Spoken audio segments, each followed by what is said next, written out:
Be me, Alan. Early 30s, stuck in the same mid-tier tech firm long enough to have my name on half the internal docs.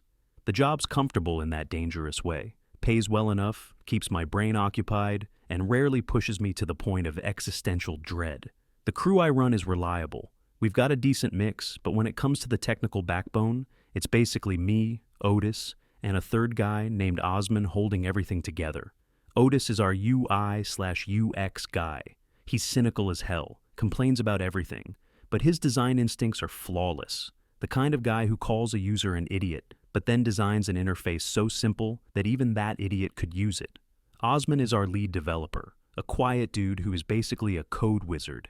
He doesn't say much, but when he does, it's either to point out a critical flaw in your logic or to ask for another coffee. Give him a difficult problem and a quiet corner, and he'll come back with a solution that's cleaner and more efficient than you thought possible. We've been working together for a long time. We have a good rhythm. We know each other's strengths and weaknesses. We don't do drama, we just get the work done. The whole department runs pretty smoothly on that principle. Competence over anything else. That is, until the email goes out. Corporate announces a restructuring of our department's management. Our old boss, a straightforward guy who mostly left us alone as long as we hit our deadlines, was being moved to another branch. His replacement is someone from outside the company. Her name is Ivana. The day she arrives, you can feel the air change. The director calls an all-hands meeting in the main conference room to introduce her. She walks in with this incredibly bright but completely forced smile. She's dressed in that very specific style of corporate power casual that screams, "I have a master's degree in something useless but expensive." She gives a speech. It's a masterclass in corporate buzzword bingo. She talks about fostering synergy, leveraging our core competencies, and shifting the paradigm of our workflow. My eyes glaze over. I look over at Otis, who is very deliberately examining the ceiling tiles as if they're the most fascinating thing he's ever seen. Then her tone shifts. The corporate mask slips a little, and you can see the ideologue underneath. She starts talking about the need to create a more equitable and inclusive workspace. Okay, fine, whatever. Be nice to people. I can get on board with that. But then she keeps going. She mentions the importance of dismantling subconscious patriarchal structures that can stifle creativity. I feel a weird prickle on the back of my neck. I glance at Osman. For the first time all morning, he's not looking at his phone. He's staring at her, completely expressionless. She looks around the room, and her eyes seem to linger on the male employees, especially our little group. She talks about how tech has historically been a male-dominated field, and that this can create an environment where some voices are overly assertive, while others are not heard. I think about our meetings. The person who talks the most is our most senior female engineer, because she's brilliant and has the best ideas. No one is trying to shut her up. We're all trying to keep up. But Ivana is painting a picture that doesn't look anything like our office. The meeting ends. Everyone shuffles out. There's a weird tension in the air. A few days pass. Things are strange. Ivana schedules one-on-one meetings with all the female employees, but not the male ones. She holds listening sessions in conference rooms, but the invites only go to women. Then, about a week after she started, she calls another all-hands meeting. This is the one that changes everything. We're all gathered in the conference room again. Ivana stands at the front with a PowerPoint presentation behind her. The first slide just has one word on it: Phoenix. She announces that the company has approved a massive new flagship project, codenamed Phoenix. It's a complete overhaul of our main product, a top-to-bottom redesign and rebuild. Huge budget, high stakes. A little buzz of excitement goes through the room. This is the kind of project people build their careers on. Then she drops the other shoe. She explains that to ensure the success of Project Phoenix, she is creating a specialized task force. This task force, she says, needs a unique environment to foster the kind of groundbreaking creativity the project requires. It needs a safe space, free from the daily microaggressions and unconscious biases of a traditionally male-centric workspace. My brain takes a second to process what she's saying. She's splitting the team. By gender. She clicks to the next slide. It's a list of names under the Project Phoenix banner. Every single one is a woman. Charlie, a junior but very bright developer, looks a little surprised but pleased. The other women are smiling. Ivana explains that the Phoenix team will be moving into the newly renovated corner office space. The one with the big windows, the new desks, and the fancy espresso machine. They get brand new top-of-the-line computers and a dedicated budget for anything they need. A feeling of cold dread starts to settle in my stomach. She clicks the slide again. A new heading appears. Legacy Systems Support. Underneath it are our names. Alan, Otis, Osman. She turns to the three of us. The fake smile is back, but now it's dripping with condescension. She explains that while the A team is focused on the future, it's crucial that someone keeps the lights on. Our job, she announces, will be to handle maintenance for all our old products. Bug fixes, server upkeep, customer support, escalations. The grunt work. She says it's an important role, but her tone says the exact opposite. Otis, who has been silent this whole time, finally speaks up. "So, where will we be working from?" he asks, his voice deceptively neutral. Ivana doesn't miss a beat. "We've found a dedicated space for you to focus without distractions. The old storage room at the end of the server hallway." The storage room. It's not an office. It's a windowless closet filled with old cables and broken chairs, right next to a server rack that whines like a jet engine 24/7. The injustice of it is so blatant, so cartoonishly evil, that it's almost funny. I look at the director, who is standing in the back of the room. He just gives a little shrug, a clear sign that he's given Ivana full authority and doesn't want to be bothered. He cares about results, not methods. The meeting is over. The women are all buzzing with excitement, congratulating each other as they head off to look at their new office. The three of us are left standing there. Otis lets out a long, slow breath. "Well, boys," he says with a humorless smirk, "we've been sent to the gulag. The next day is humiliating. We have to pack up our desks while the Phoenix team is having a catered welcome breakfast in their new space. We wheel our chairs and carry our boxes down the long hallway to the storage closet.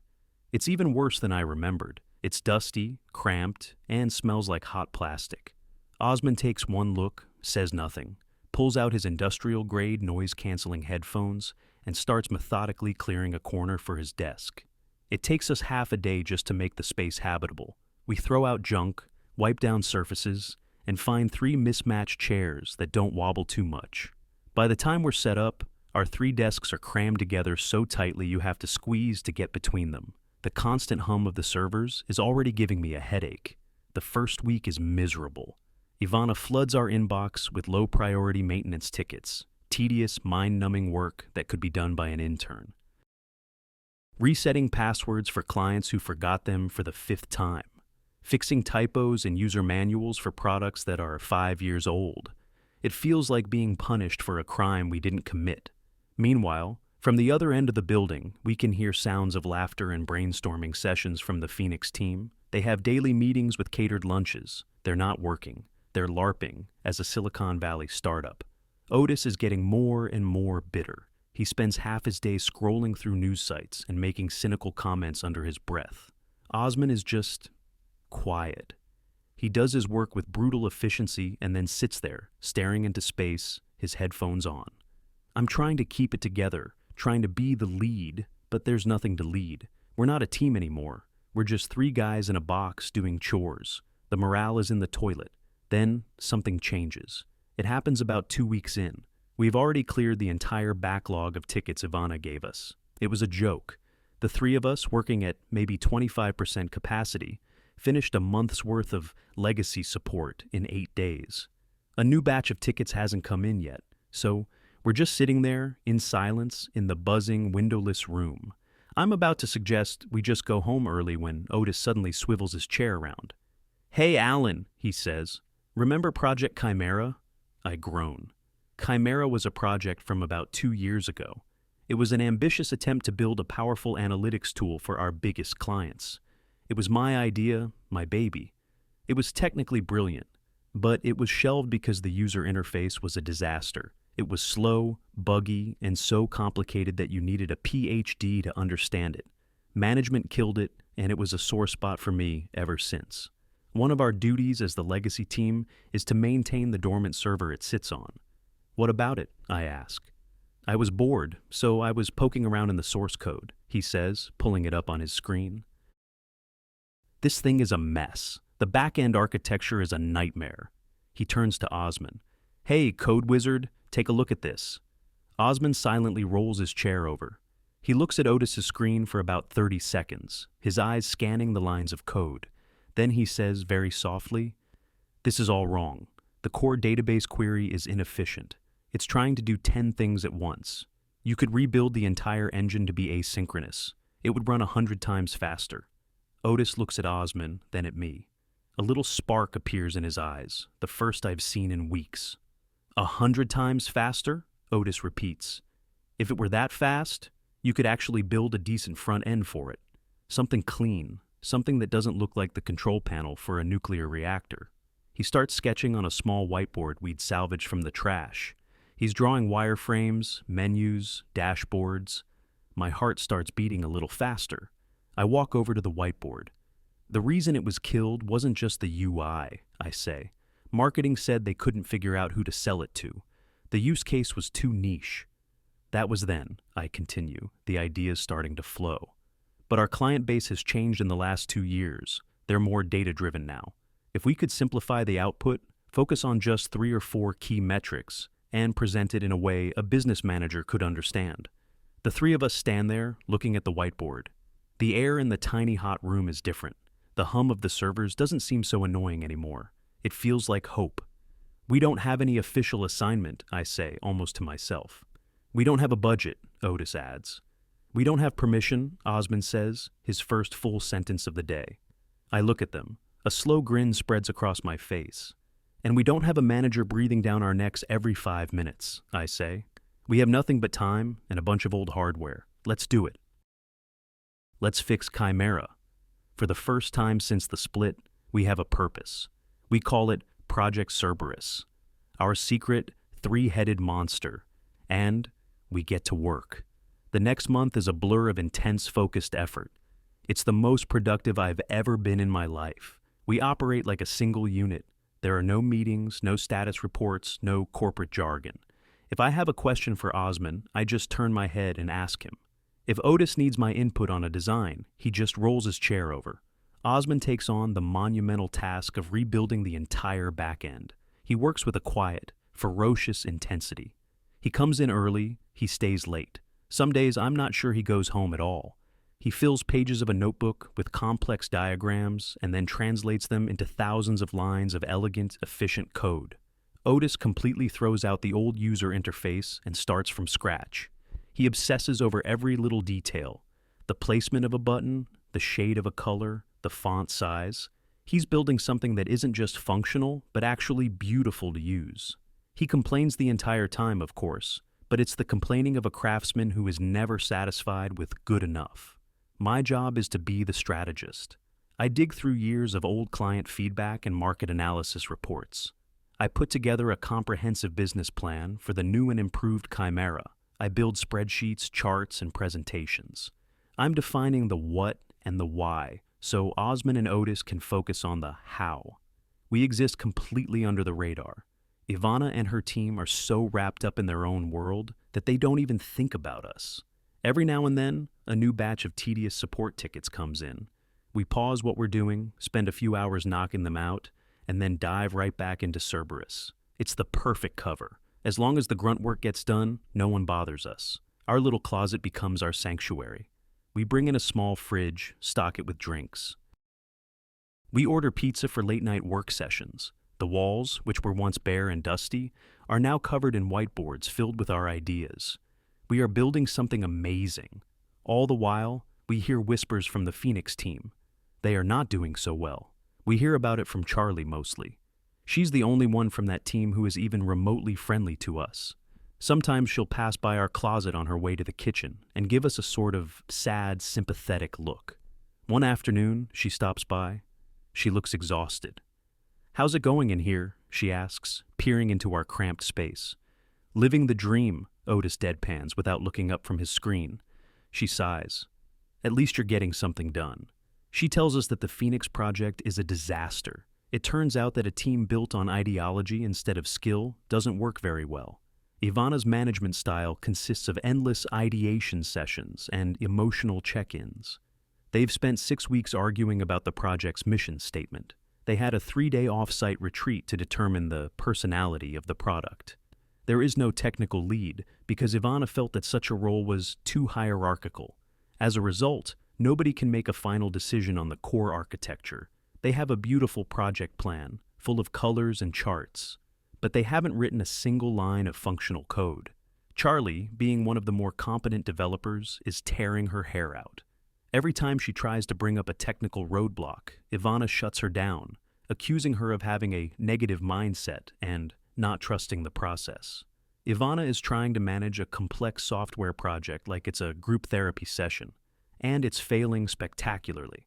After Charlie leaves, we look at each other. We don't feel victorious. We just feel a sort of grim satisfaction. We knew this would happen. We just have to keep our heads down and keep working. Another month goes by. Cerberus is starting to look like a real product. Osman has finished the back-end rebuild. It's a masterpiece. It's fast, stable, and scalable. Otis has a working prototype of the new interface. It's clean, intuitive, and powerful. I've put together a 50-page presentation that details the market, the strategy, the potential revenue, and a full roadmap for launch. We're almost ready.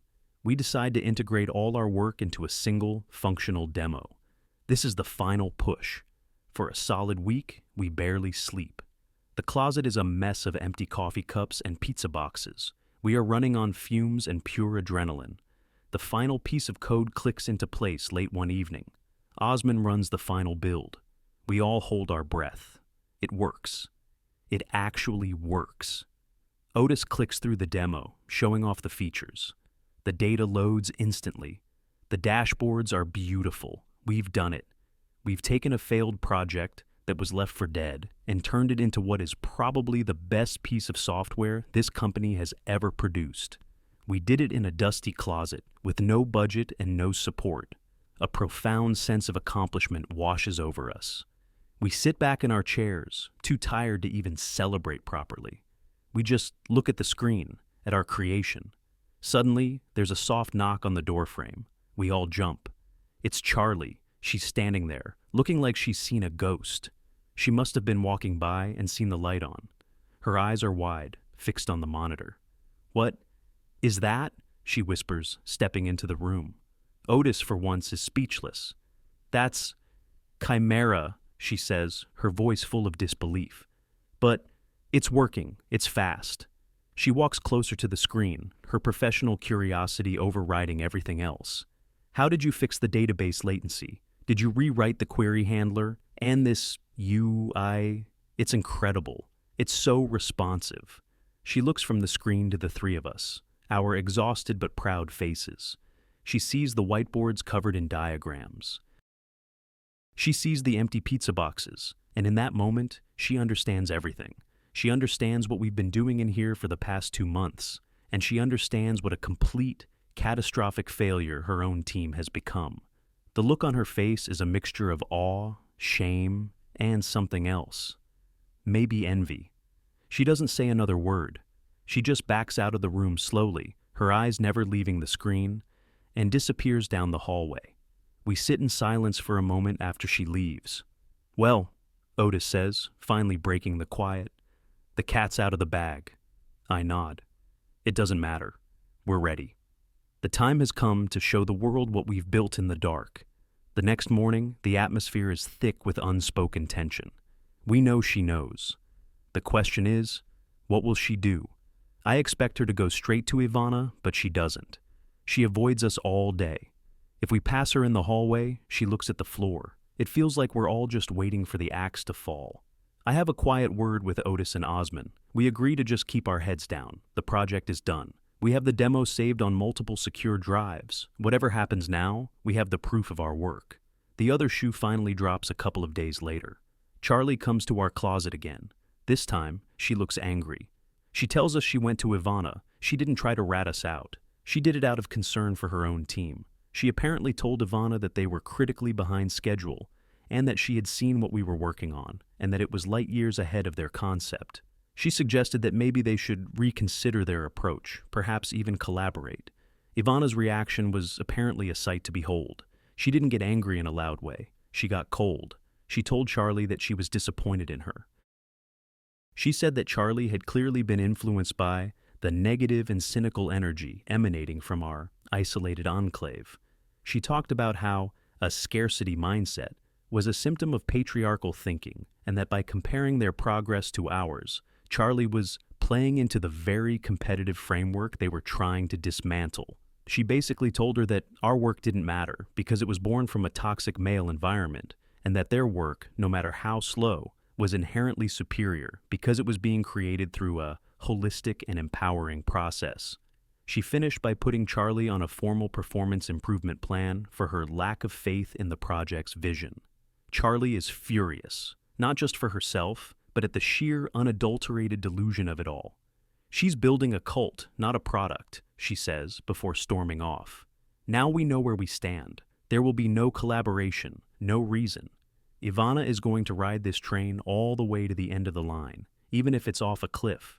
So we wait, we polish the demo, we run stress tests, we write documentation, we act as if nothing has happened. The trigger comes about a week later. An email. It's from the director's executive assistant. The subject line, Mandatory Q3 Project Review. The body of the email is short and to the point. The director wants a full progress report on all major projects. The meeting is in 1 week. All team leads are to present. Working demos are expected. A chill goes down my spine. This is it. Otis reads the email over my shoulder. So, he says dryly, the day of reckoning is at hand. That evening, we stay late. We huddle in the closet. We have a decision to make. What's our play? Option 1, we lay low. We don't say anything. We let Ivana present her train wreck, and then later, we find a way to rediscover our work. It's the safe option. We avoid direct confrontation. Option 2, we go in there and show him what we built. We hijack the meeting. High risk, high reward. It could blow up in our faces. The director might see it as insubordination. We could all be fired. Osman, who has been silent, speaks up. We did the work, he says simply. We should show the work. Otis nods. He's right. If we hide it, we let her win. Let's go down swinging if we have to. I look at them, my team. They're not just colleagues anymore. We've been through something together in this little room. We forged a real bond out of spite and a shared desire to just build something good. All right, I say. Option 2, it is. Let's prepare for war. The next week is spent on a different kind of work. We're not coding or designing, we're rehearsing. We plan out our presentation to the minute. We want it to be perfect. We decide Otis will run the demo. He designed the UI, he knows it best. His cynical, no-nonsense delivery will be the perfect contrast to Ivana's corporate fluff. Osman will be on standby for any deep technical questions. If the director wants to know about database architecture or server load, Osman will be ready with precise, factual answers. I will handle the introduction and the business case. The why, the money. That's the only language the director truly understands.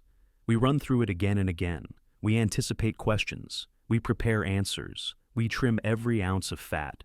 Our presentation will be 10 minutes long, maximum, all signal, no noise. The day of the meeting arrives. We walk into the main boardroom. The director is sitting at the head of the table, looking impatient. Ivana and the entire Phoenix team are there, sitting on one side of the table. They all look confident, smiling and chatting amongst themselves. They have a stack of glossy, professionally printed presentation booklets in front of them. The three of us sit down on the other side. We have nothing but a single beat-up laptop. Ivana gives us a look of pity and contempt, as if she's wondering why the janitorial staff is in her meeting. The director clears his throat. Let's get started. Ivana, you're up first. Project Phoenix. Show me what you've got. Ivana stands up, beaming. Thank you. We are all so incredibly excited to share the journey we've been on. What follows is exactly what we expected, but it's somehow even worse. She doesn't talk about the product. She talks about the process. She talks about the emotional architecture of the user experience. She brings up a slide with a word cloud of values that the team decided the product should embody. Words like empowerment, connection, authenticity. She has team members stand up and talk about how the project has made them feel. 10 minutes go by, 20, 30. I can see the director's patience wearing thin. He's tapping his pen on the table. "This is all very interesting, Ivana," he says, his voice tight. "But where's the product? Let's see the demo." Ivana's smile falters for just a second. "Well," she says, "we've found that rushing to a demo can stifle organic creativity. Right now, we are in the final stages of the conceptualization phase." "The conceptualization phase?" the director repeats, his voice dangerously quiet. "You've had 3 months, a hand-picked team, and a virtually unlimited budget.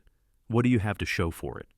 "We have a comprehensive roadmap," she says, clicking to a slide that is a hopelessly complex Gantt chart of vague milestones stretching out for the next 18 months. "And a fully realized brand identity." The director stares at the slide. He looks at Ivana. The silence in the room is deafening. "So, to be clear," he says, his words like chips of ice, "you have nothing. You have a collection of drawings and buzzwords. Is that correct?" Ivana opens her mouth, then closes it. She has no answer. The smug confidence has completely drained from her face. Her team members are all staring at the table, refusing to make eye contact. The director looks like he's about to explode. He slams his pen down on the table. "This is unacceptable. This is a catastrophic failure of management." He's about to end the meeting right there. I see my opening. It's now or never. I raise my hand slightly. "Sir," I say, my voice steady, "if I may." The director turns his head and looks at me, surprised. He'd probably forgotten we were even in the room. Ivana glares at me with pure venom in her eyes. "This meeting is about Project Phoenix," she snaps. "The legacy team is not on the agenda." The director ignores her. He looks at me. "What is it, Alan?" "As part of our assignment to maintain legacy systems," I begin, choosing my words carefully, "we identified some significant opportunities for optimization in an older, deprecated platform. We have a brief demonstration of the results, if you have 10 minutes. The director leans back in his chair. He looks at Ivana's disastrous presentation, then at our single laptop. A flicker of curiosity crosses his face. He's a businessman. He smells an opportunity. "Fine," he says. 10 minutes. Show me." This is it. I nod to Osman, who calmly walks to the front of the table and connects our laptop to the main projector. I stand up. "A few years ago, this company developed a powerful analytics tool called Project Chimera," I start. "It failed due to performance issues and a poor user experience. We believe we have solved those issues." I click to our first and only slide. It has our unofficial project name on it. Project Cerberus. Below the name are 3 bullet points summarizing the business case: new revenue stream, high margin subscriptions, and minimal initial investment. I'll now hand over to Otis for a live demonstration of the platform. I sit down. Otis takes the floor. He doesn't stand up. He just sits there with the keyboard. He doesn't try to sell it. He just shows it. He opens the login screen. The interface that appears on the giant screen is stunning. It's clean, modern, and incredibly slick. "This is the new Cerberus dashboard," Otis says, his voice flat and professional. He starts clicking. He loads a massive dataset that would have crashed the old Chimera. It loads in less than a second. A collective gasp comes from the Phoenix team's side of the table. He glides through the features. He generates complex reports with a single click. He visualizes the data in beautiful interactive charts. He shows how a user can build a custom report in under a minute, a task that took over an hour on the old system. The room is silent except for the sound of Otis's calm narration and the clicking of the keyboard. He's showing them something that doesn't just work, but works brilliantly. It's not a concept. It's not a dream. It's a finished product. When he's done, he just says, "That concludes the demo," and leans back in his chair. The director is staring at the screen, speechless. He looks like he's just seen a unicorn. He slowly turns his head to Osman. "Technically," he says, "how is this possible? The original platform couldn't handle a tenth of this load." Osman leans forward slightly. He speaks in his usual quiet, precise manner. He explains the new asynchronous microservices architecture, the optimized database query language, and the load balancing protocols. He doesn't dumb it down. He explains it as one engineer to another. The director nods slowly, understanding. He gets it. This isn't a cosmetic facelift. This is a complete rebuild from the ground up, done by experts. Finally, he turns back to me. And the business case? He asks. You're confident you can sell this? I walk him through the numbers, the market research I did, the potential client list, the tiered pricing model, the projected revenue for the first year. It's all there, a complete package, a product, a technical foundation, and a strategy to make money. When I'm finished, a long silence hangs in the room. The director looks at the screen, where our beautiful functional product is displayed. Then he looks at Ivana's side of the table, at her useless glossy booklets filled with empty words. Then he looks back at us, 3 guys who have been working in a closet for 3 months. He takes a deep breath. He looks Ivana dead in the eye. Ivana, he says, and his voice has a terrifying calmness to it. What have you been doing for the past 3 months? She just stares at him, her face pale. She has nothing, no excuse, no defense. The director stands up. Effective immediately, Project Phoenix is terminated, he announces to the room. All budget and resources allocated to Phoenix are hereby transferred to Project Cerberus. He points at me. Alan, you are now the lead of this project. You report directly to me. Your team is moving into the corner office. Today. Hire who you need. Get whatever equipment you want. I want a launch plan on my desk by Monday. Then he turns his gaze back to Ivana. Her face has crumpled. As for you, he says, his voice dropping even lower. My office. Now. He turns and walks out of the room without another word. Ivana stands there for a second, frozen. Then she slowly gathers her things, her hands shaking, and follows him out. She doesn't look at anyone. The Phoenix team is left sitting there, completely stunned, in the ruins of their project. We did it. We actually did it. The aftermath is swift and decisive. An hour after the meeting, an email goes out from HR announcing that Ivana has decided to pursue other opportunities. We all know what that means. Movers come and pack up the Phoenix team's desks. Most of them are reassigned to other departments. Some just quit. We move out of the closet and into the big, beautiful corner office with the windows and the fancy espresso machine. The feeling is surreal. The first thing Otis does is unplug the ridiculously complicated coffee machine and replaces it with a simple, reliable drip coffee maker. The first week in the new space is about setting up our new reality. We are now in charge of the most important project in the company. On the Monday after the presentation, Charlie knocks on our new glass door. She looks nervous, but determined. I heard you got the green light, she says, and that you might be expanding the team. I nod. We are. I know how the last few months looked, she says, her voice shaking a little. But I'm a good developer.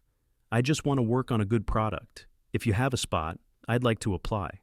I look at Otis and Osman. They both give me a slight nod. Competence is all that matters. Welcome to the team, Charlie, I say. A huge smile of relief breaks out on her face. The project launches 3 months later. It's a massive success. It brings in more revenue in its first 6 months than the old product did in its best year. Our team becomes a kind of legend in the company, the closet crew who built a game changer.